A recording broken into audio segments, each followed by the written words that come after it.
So in the last few lectures, we discussed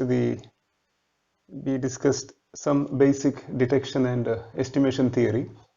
And for the next few lectures, in the next few lectures, we'll be discussing digital modulation and demodulation schemes.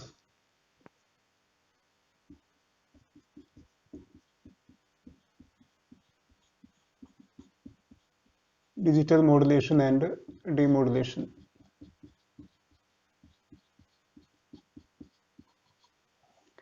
So the concepts which we discussed in the previous few lectures under detection and estimation will be helpful in a better understanding of digital modulation and demodulation. And as you know, modulation carries with it a lot of advantages. And one of the important features of modulation is that it translates the spectrum of a signal on the frequency axis. So we can represent this particular feature of modulation like this. Let's say we have a signal which has a spectrum SF like this. So the two-sided bandwidth is 2W, and we can call this as the spectrum of the baseband signal. Now, when we modulate this with a sinusoid of frequency Fc, carrier frequency Fc, with a sinusoidal carrier frequency Fc, the spectrum gets translated. This is what we mean by modulation translating the spectrum on the frequency axis. So from the baseband signal, which is centered at 0, its spectrum centered at 0, it gets translated to Fc and minus Fc. So this correspondingly becomes Fc plus W, Fc minus W, and minus Fc plus W minus Fc minus W. Now this feature can be used to our advantage in various forms. The first one is that we can reduce the size of antennas, because the size of antenna is proportional, antenna size is proportional to the frequency, proportional to 1 by frequency. That is inversely proportional to frequency, in the sense as the frequency increases, the wavelength decreases. So as the frequency increases, the size of the antenna can be made smaller. Similarly, equivalently, we can say when the wavelength is small, the size of the antenna can be reduced. So if we can adjust Fc, as you increase Fc, the size of the antenna can be brought down. Roughly, this is how this feature can be used to this advantage, wherein we can reduce the size of the antenna. Second one is that we can again use this feature for multiplexing. We can multiplex. More appropriately, we can use the method of frequency division multiplexing, because by doing this, what we can do is, in this gap we can space another spectrum, and the other version, the reflected version, will be over here. The negative axis will be here. Similarly, here you can have another spectrum. So multiplexing is possible. So that is possible because we can translate it to the required center frequency on the frequency axis using modulation. And one more advantage is that one more advantage in the sense how we can exploit this feature of digital modulation is that we can use this to transmit. We can use this feature to transmit the signal. We can use this feature to transmit the signal over a band of frequencies, least affected by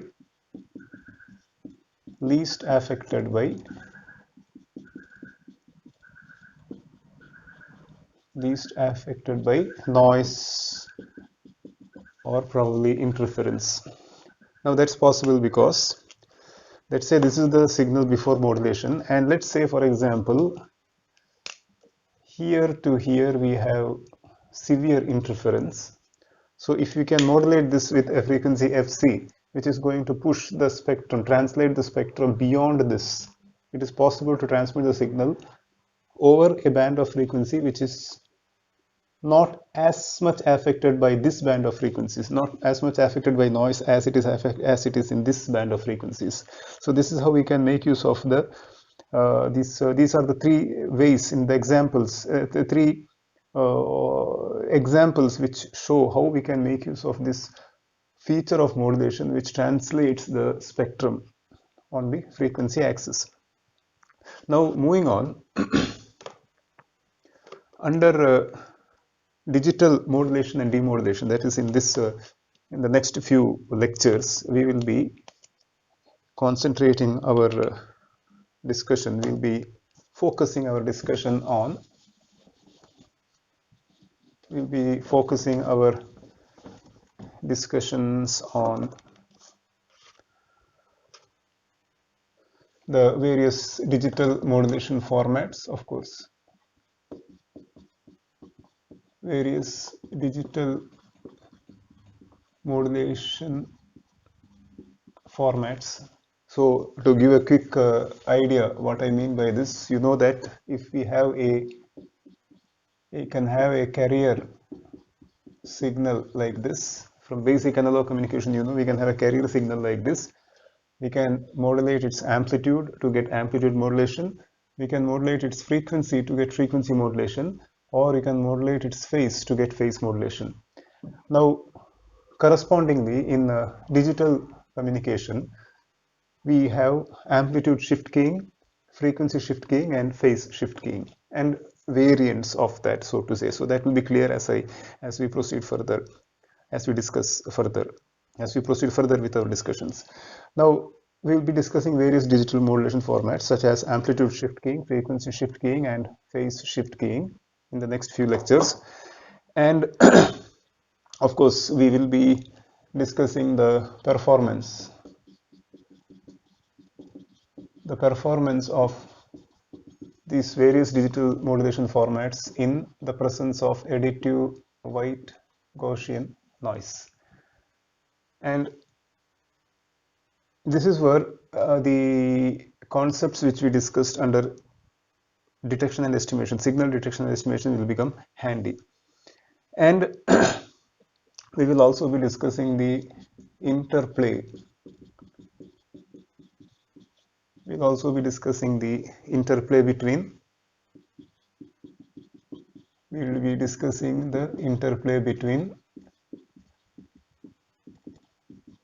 bandwidth,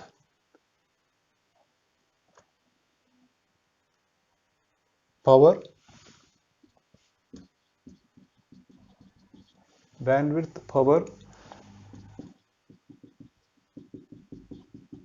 receiver complexity, and how these parameters, that is bandwidth, power, receiver complexity, etc., affect the performance of various digital modulation schemes in a channel which is perturbed by additive white Gaussian noise. And also we'll be first discussing these various digital modulation schemes or digital modulation formats for a case where the demodulation is coherent. So we go for coherent demodulation schemes or coherent detection schemes. Again, I have touched upon this. I remember when I discussed the performance of Bayesian decision rule when it comes to signal detection, when we discussed signal detection and estimation. So first we'll be discussing the performance of these various modulation formats, or all that I had listed here. We'll be discussing that under the assumption that the demodulation is coherent. That is, coherent detection is assumed, and later, after discussing this, we'll go to the situation where the demodulation is non-coherent. That we'll do later. So with this background, with this brief introduction, let us start discussing the first of the various digital modulation formats. We will start with the binary modulation formats. So you know what is binary. What I mean by binary is that there are two symbols. So for convenience, we'll call it as 1 and 0. We can also call it as A and B or whatever it is, but we'll call it as 1 and 0, sticking to the convention. So we'll start with binary amplitude shift keying. In short, I will be calling this as binary ASK, binary amplitude shift keying. Now in binary amplitude shift keying, we have, again, I won't be repeating this often, binary modulation schemes imply or mean that there are just two symbols. For our convenience, we'll take it as 1 and 0. So when symbol 1 is to be transmitted in binary amplitude shift keying or binary ASK, the signal S1T is transmitted, which is square root of 4 EB by TB cos 2 pi FCT for a duration 0 to TB.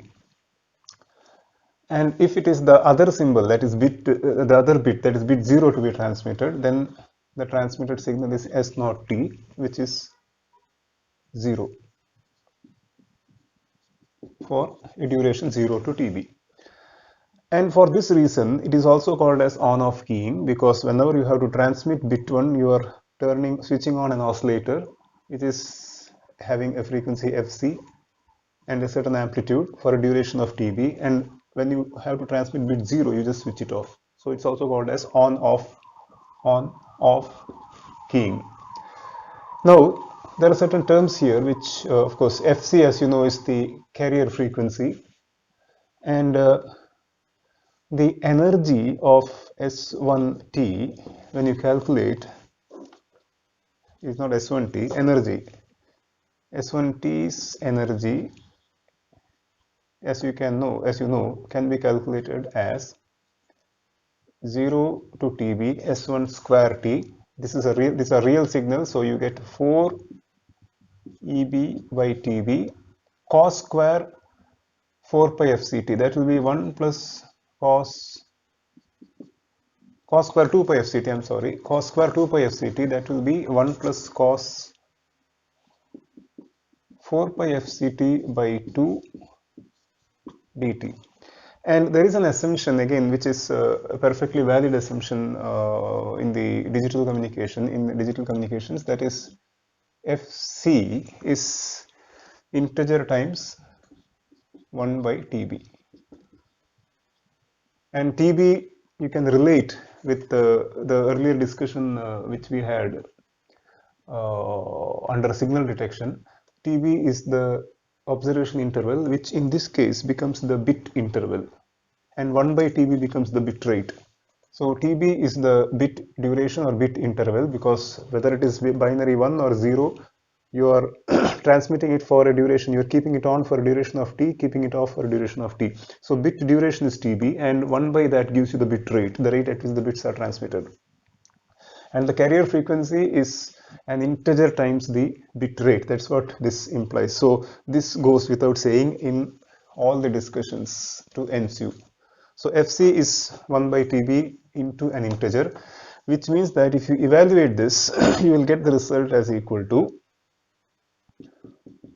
4 EB by TB comes out, and when you perform the integration, this part will vanish because you have an integer number of cycles in TB, and the rest of it will give you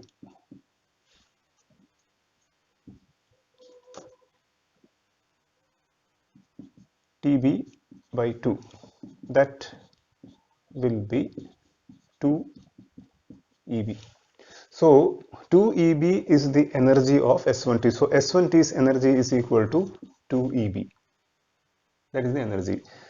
And S0T's energy is of course 0 because you just switch it off. S0T is actually 0. So you just switch it off, so its energy is 0, which means that the average energy, assuming that this is also an assumption which I won't be repeating often, probability of symbol 1, binary 1 being the output of the information source is the same as probability of 0 being the output of the information source, that is 1 by 2 each. You can also connect this with the hypothesis. So S1T corresponds to hypothesis H1, which is the output of the source is bit 1.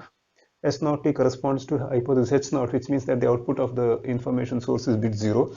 Equiprobable, which means that the average energy is equal to EB because you have 2 EB here and 0 here energy. The average energy per bit is EB. Average energy per bit is EB, and hence this subscript B, just to say that it is the average energy per bit. So EB becomes the average energy per bit. So you have 2 EB energy per bit 1 and 0 energy for bit 0, and average becomes EB because the symbols are equiprobable, the bits are equiprobable. And as I said, TB of course is the bit duration, 1 by TB is the bit rate. Now we can now express, before I go further with the analysis, I just, for the sake of completion of the discussion, I just show a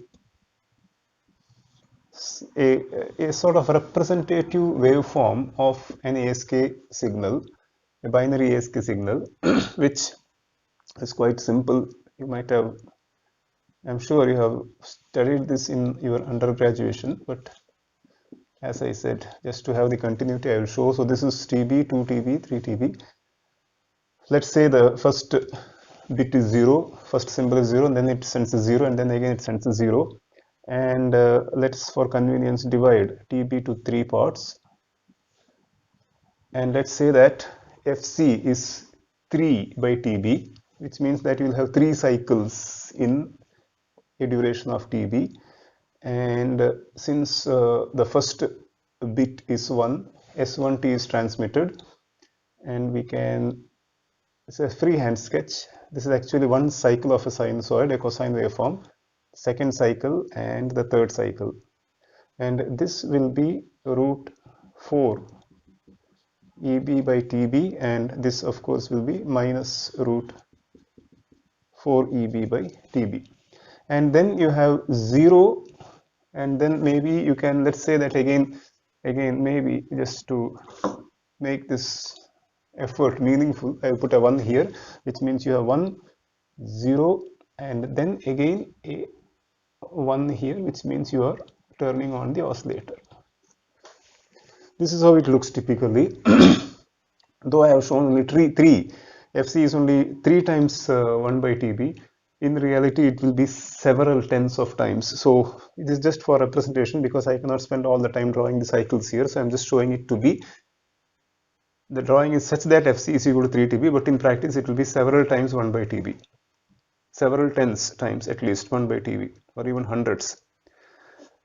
Right, now we can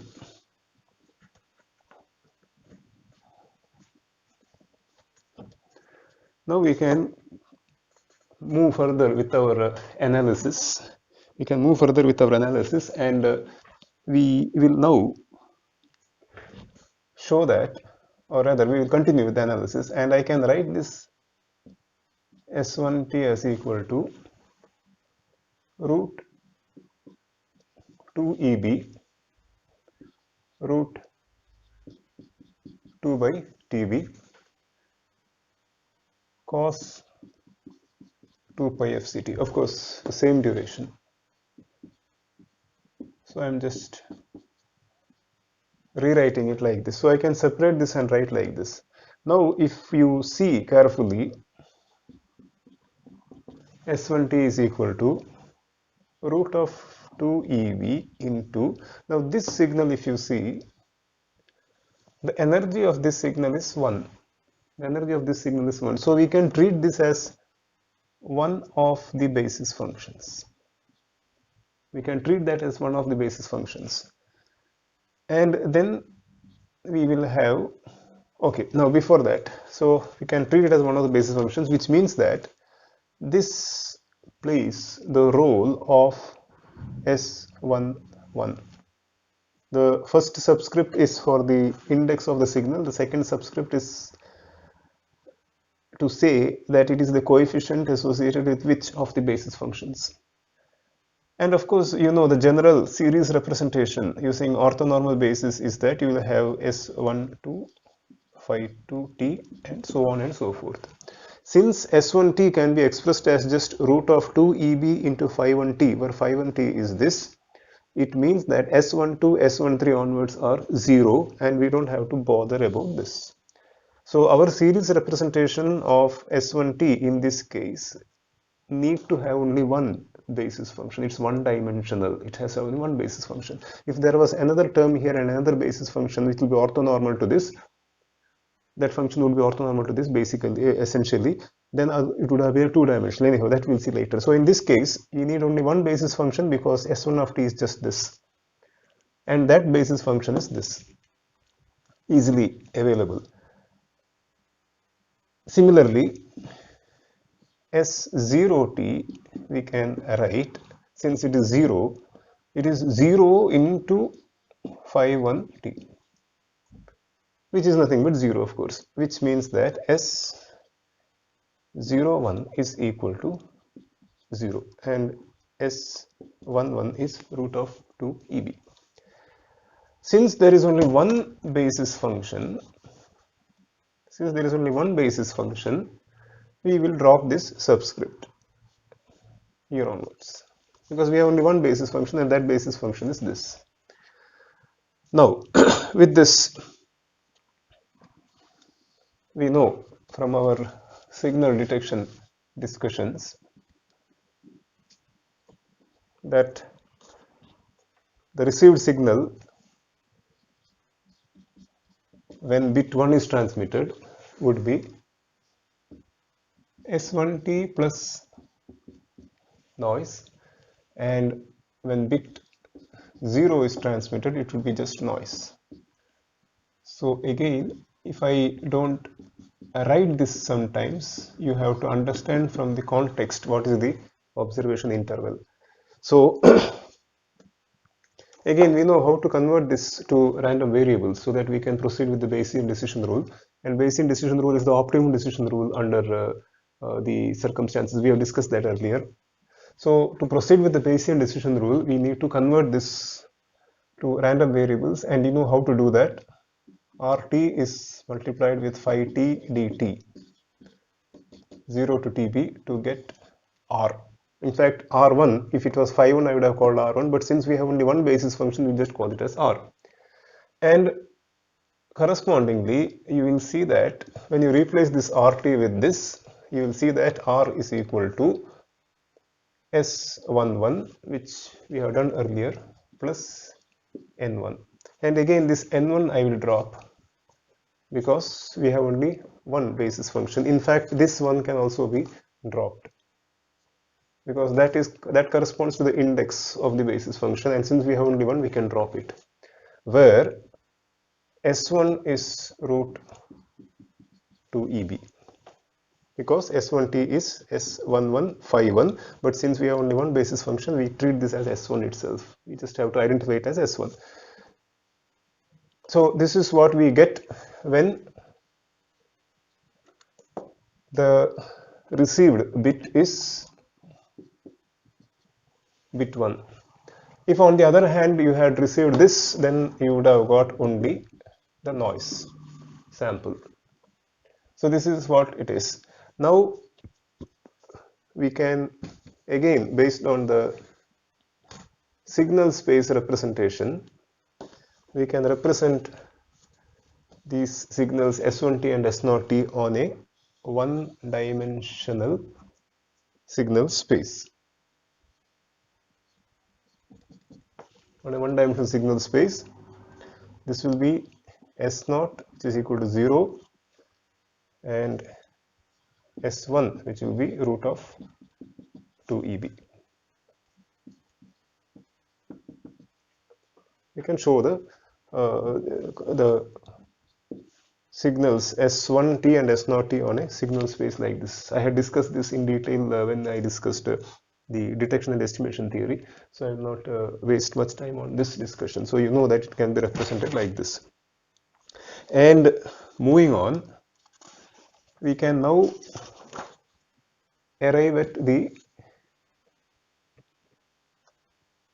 receiver schematics. That is, how will you receive this? We saw that the signal is transmitted by switching on an oscillator when the bit is 1 and switching off the oscillator when bit is 0. And based on the analysis that we carried out just now, as well as the discussions in the previous few videos under signal detection, we know that the receiver schematics in general, the general receiver schematics would be, if you recall, I'll just draw it quickly here. Received signal is multiplied by S1t minus S0t, and then it is integrated in the observation interval. At the end of the interval, you sample the integrator output, and that is the gamma, which is fed to a decision device, which will be given a threshold n0 by 2 log p0 by p1 plus e1 minus e0 by 2. This was the general picture, the schematic. In general, this is the schematic, and in our case, this will be RT,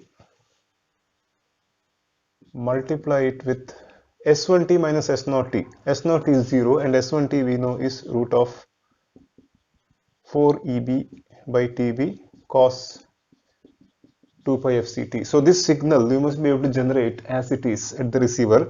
If you generate this, you will be in trouble. You have to generate the phase of the received signal should match the phase of the locally generated signal, and hence it is called as a coherent demodulation scheme. And after this, of course, we integrate 0 to TB in our case,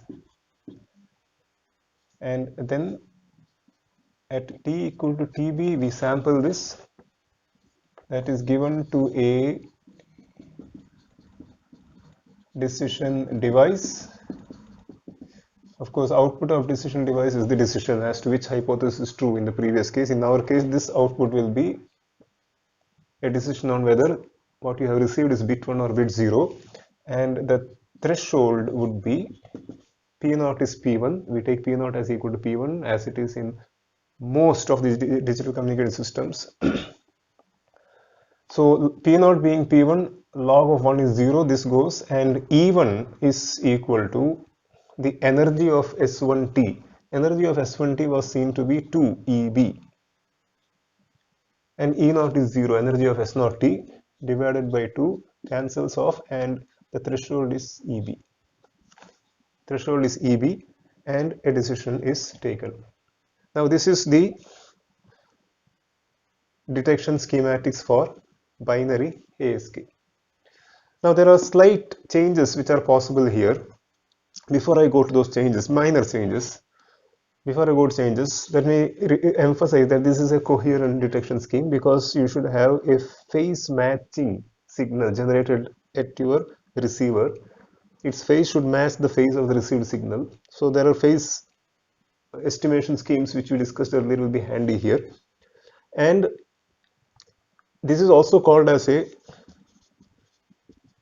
correlation receiver, because basically the received signal is multiplied with this and integrated. So at the end of the integration, what you get is nothing but a correlation, the result of correlation between this and the received signal. So it's also called as a correlation receiver. So coherent detection performed using a correlation receiver. And it is also possible to have the equivalent version, which is the one which uses a matched filter, and in that case we will have the impulse response is equal to, we'll pass it through a filter which has an impulse response equal to cos 2 pi f c tb minus t. So if you recall, it was capital T minus T. If you recall, it was S1 of capital T minus T in the general discussion minus S0 of capital T minus T.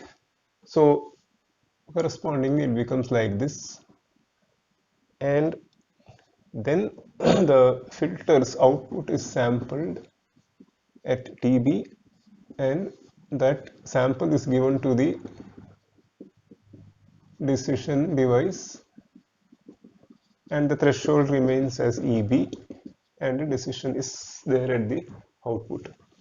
Now the subtle changes that we can make is that, remember, this is very important, we can change, this is just an amplitude, so we can replace this with root 2 by TB, and then this becomes phi t. So you just have to generate the basis function locally. It is one and the same, but we just have to normalize its energy. Effectively it's the same thing, but there is a very important difference here.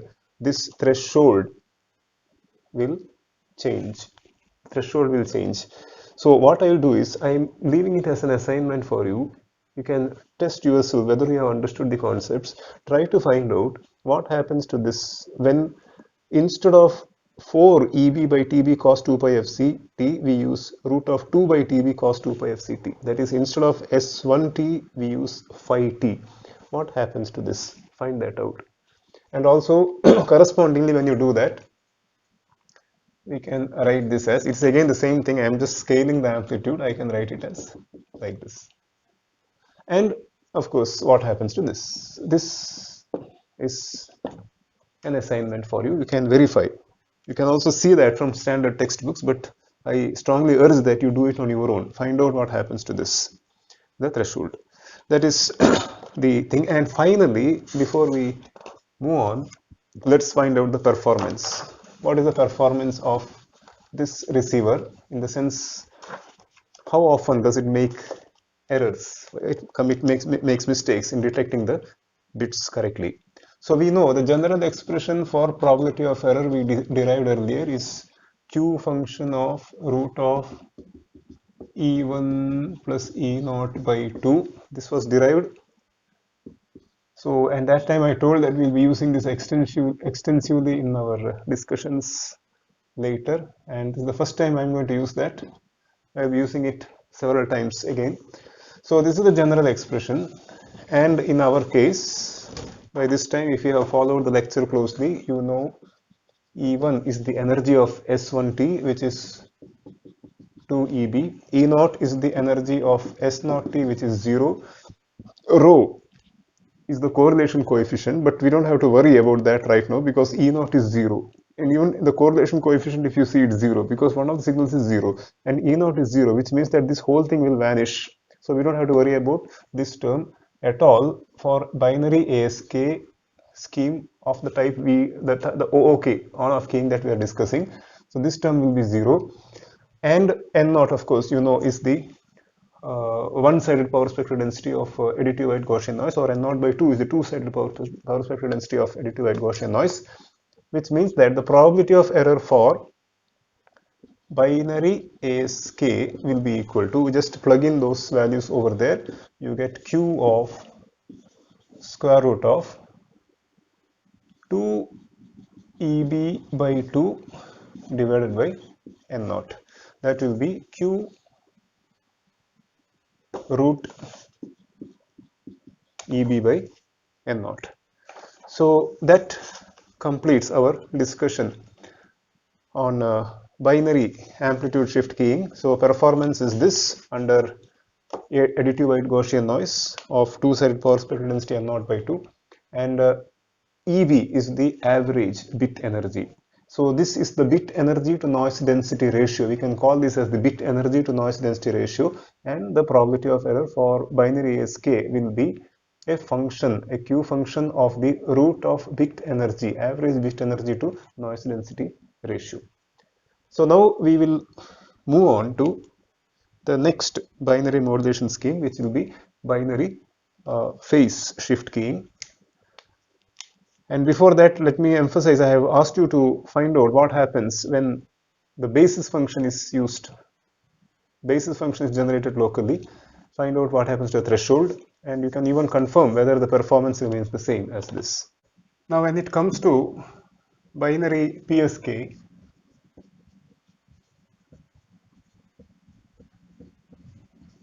we have the signal S1t as equal to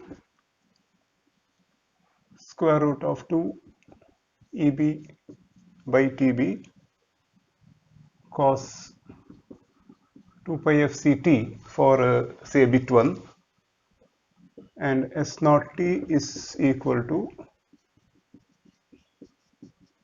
minus square root of 2 EB by TB cos 2 pi FCT. So you can see that the two signals are the same, except for the fact that there is a 180-degree phase shift between the two of them.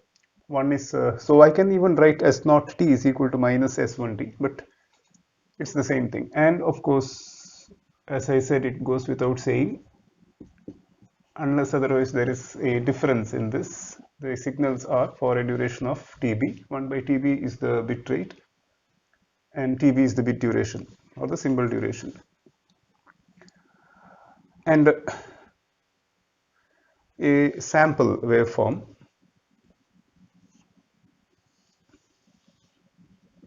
would be, again, it's a very free hand sketch.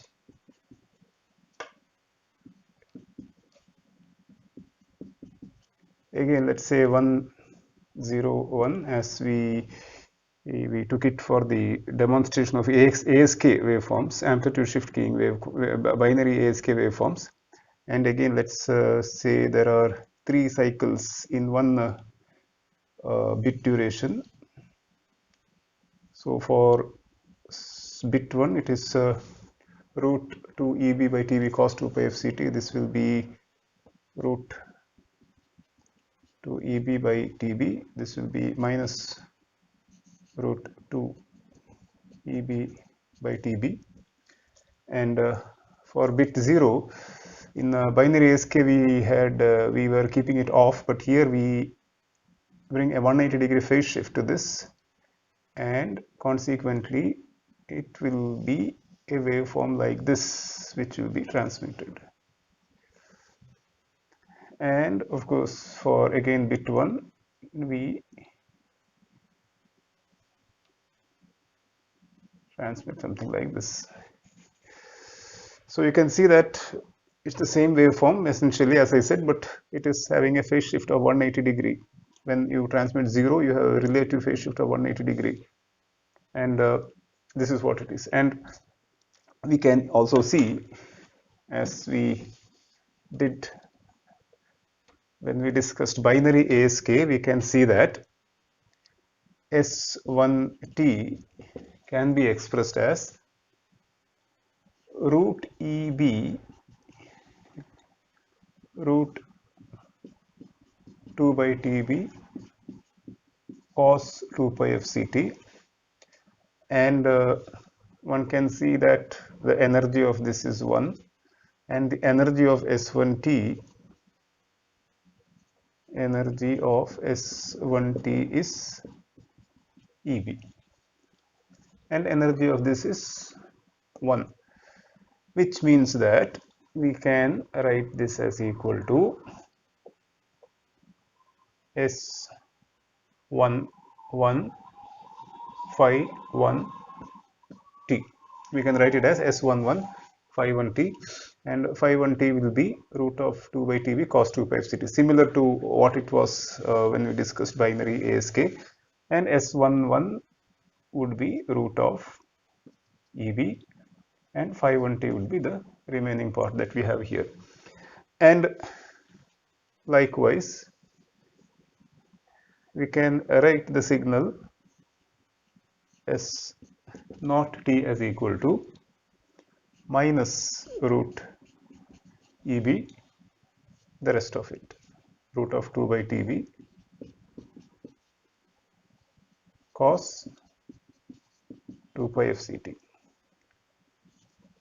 and that will be S01 phi 1 t, where S01 would be now minus root EB, and phi 1t is the same as this phi 1t, which is the term that we have here, square root of 2 by TB cos 2 pi FCT. Yeah, and again, as it was earlier, we need only one basis function here because S12, S13 onwards is 0, S02, S03 onwards is 0. So we need to have only one basis function. So we will drop the subscript here. We will drop the subscript 1 here. So I will write S1t as equal to S1 phi t, where S1 is the same as S11, that is root of EB, and phi t is the same as phi 1t. I am dropping the subscript because we have only one basis function, and S0 t would be S0 phi t, where S0 is minus root EB and phi 1t is phi t, as it was earlier. And now we can, as we did earlier, we can express this.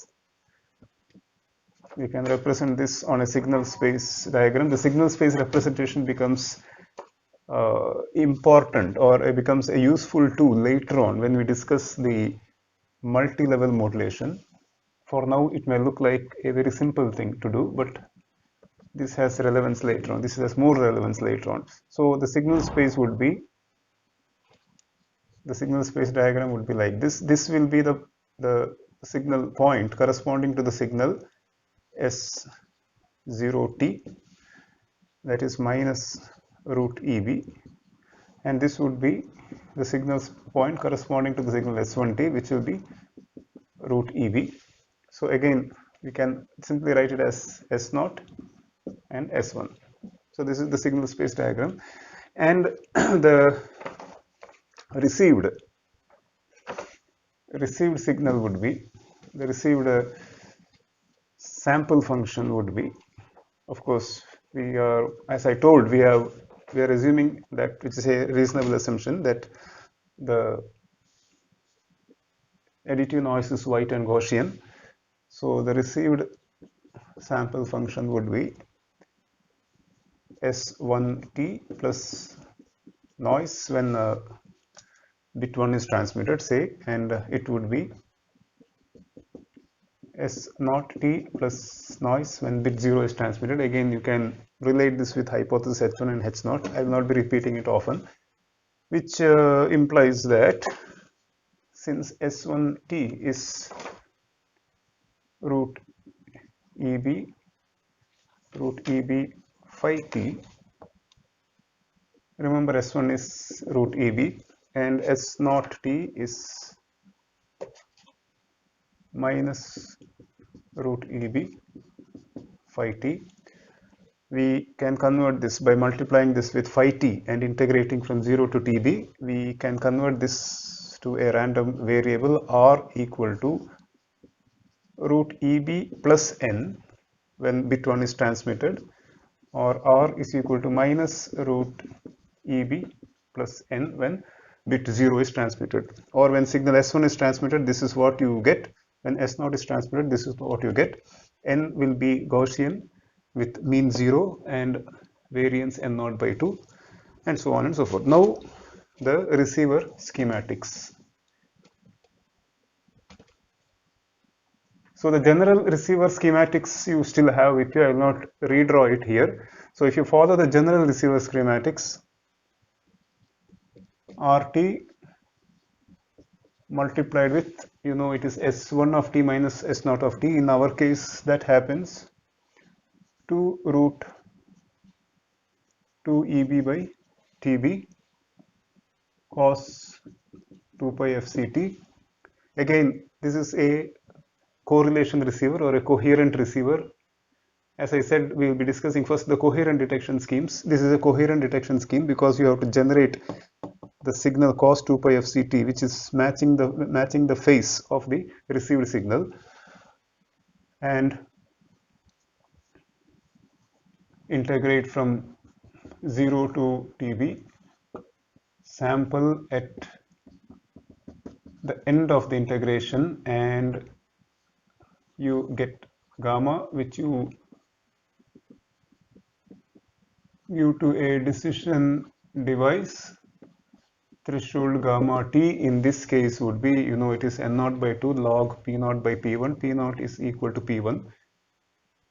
In all the discussions, unless I say it's something else, in all the discussions, P0 is equal to P1, a perfectly valid assumption. When it comes to binary digital communication, P0 being equal to P1, you get log 1 as 0. So you'll have E1 minus E0 by 2, which will be 0, because E1 is equal to E0 is equal to root EB, is equal to EB. The energy is EB. So you get the threshold as 0, and this is the decision. You get the decision here. This is the receiver schematic, and probability of error would be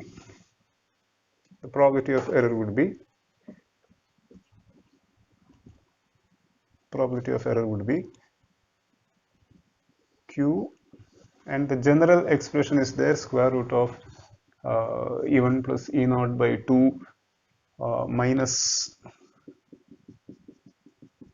E1 plus E0 by 2 minus 2 rho root E1 E0. I think it is just rho E1 E0. There is no minus 2. I will just confirm. Yeah, it is minus rho root E1 E0 divided by N0 under square root. And E1 in our case is equal to E0 is equal to EB. The correlation coefficient, that is rho root E1 E0, would be rho root EB square integral 0 to T minus cos square 2 pi fct dt. And this result, if you see, you will get, I'm sorry, rho root E1 E0 is this, divided by root EB square, because rho is 1 by root E1 E0 integral S1t into S0t. So this and this cancels, and this result would be 0 to TB minus cos square 2 pi fct. When you evaluate S1, of course, again, I just made some mistakes here. I will not overwrite, I will correct it here. It's a rewrite to avoid further confusion. Rho root E1 E0 would be, E1 is equal to E0 is EB, so that will be EB, and rho is, so this is this EB, rho is 1 by root E1 E0, and that again gives another EB, and integral 0 to TB S1 into S0. S1 is root 2 EB by TB cos 2 pi fct. S0 is minus root 2 EB by TB cos 2 pi fct. The product will give minus 2 EB by TB cos square 2 pi fct dt. And terms get cancelled, and you will have this as equal to, terms get cancelled, and you will end up getting minus 1 as the answer. You can verify it. So rho root E1 E0 will be minus 1 into or rather again I may be permitted to correct this. You will get the answer, the final answer, rho EB as equal to minus EB. You will get the answer rho EB as minus EB. You can evaluate this and see. You will get this as equal to 1 plus cos 4 pi fct by 2, simple trigonometric relations and integrations, we can do it. 1 plus cos 4 pi fct by 2, and when you integrate from 0 to that, 2 and 2 gets cancelled, EB comes out, and TB and 2 by TB gets, 2 and 2 got cancelled, TB and 1 by TB will get cancelled. You have a negative sign, you get the result as minus, rho EB is equal to minus EB. You get the result as minus EB. And rho EB is nothing but rho root E1 E0. E1 is equal to E0 is equal to EB. So when we substitute this over here, when you substitute all these terms here, so E1 is equal to E0 is EB. So EB plus EB by 2 will be EB. You get EB, and rho root E1 E0, just now we saw it is rho EB, which is equal to minus EB. So you have a minus EB here, which becomes plus EB, and N0 is there in the denominator as it is. So the final result will be,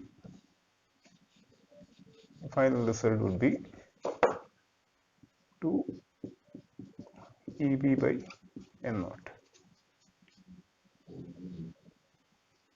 Final result will be this, Q root of 2 EB by N0. And again, we know EB is the bit energy, N0 is the noise density. So bit energy to noise density ratio 2 times EB by N0. And you can see EB is the average bit energy, and in the case of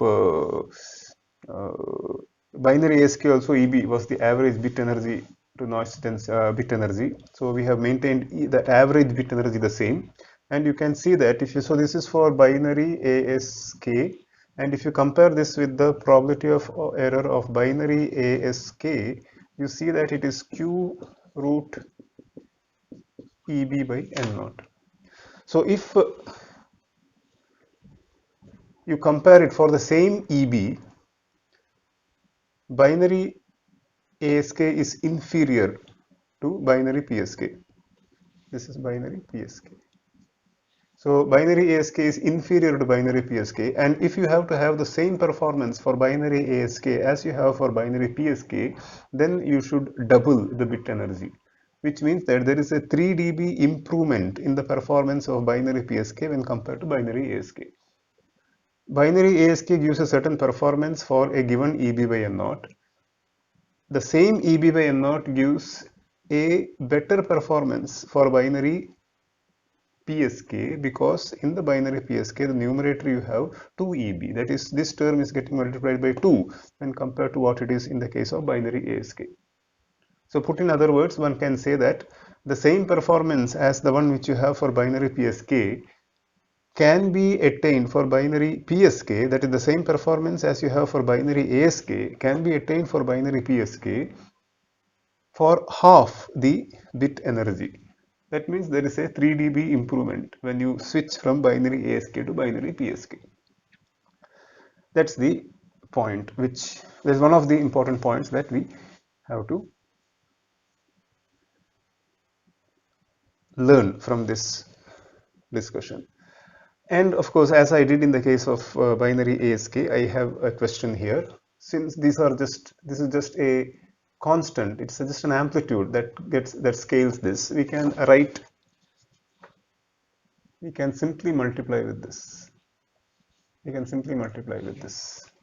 Which is the basis function. So you have to only generate, it's just a scaling factor, so you have to generate only phi of t at the receiver and multiply with r of t, you will get all these terms. And now again I put the same question, what happens to gamma t when instead of multiplying with s1t minus s0t, we decide to multiply only with phi t?